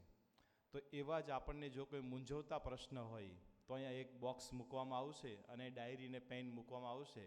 તો પોતાને જે કાંઈ મૂંઝવતા અથવા તો આપણે કોકના દ્વારા પૂછાયેલા પણ જે તે સમયે આપણને એવા પ્રશ્નના આન્સર સંતોષકારક ન મળ્યા હોય, તો એવી પ્રશ્નોત્તરીની માધ્યમથી પણ પૂજ્ય જ્ઞાનનયન સ્વામીનો આપણને લાભ પ્રાપ્ત થશે. તો પ્રશ્ન પૂછવા ઈચ્છતા યુવકો એ પોતાના યુવક યુવતીઓ પોતાના પ્રશ્નો એ લખીને અહીંયા મૂકશે, જે આપણે રિસેસ પછી આનું જ્ઞાન એટલે કે સમજણ, કઈ દ્રષ્ટિકોણ એમાં આપણે રાખવો જોઈએ એ આપણે પ્રાપ્ત કરીશું. હવે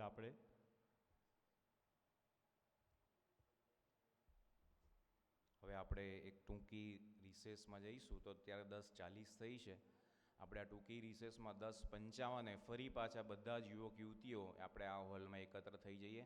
આ રિસેસમાં આપણને ગ્રાઉન્ડ ફ્લોર ઉપર એ અલ્પાહારની પણ વ્યવસ્થા છે.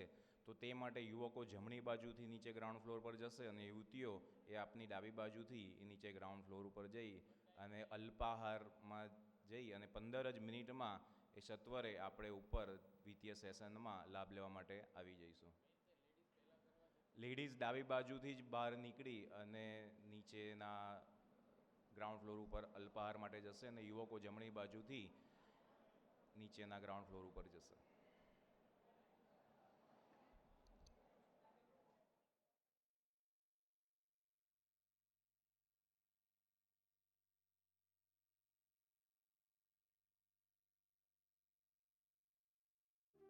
हम शांत से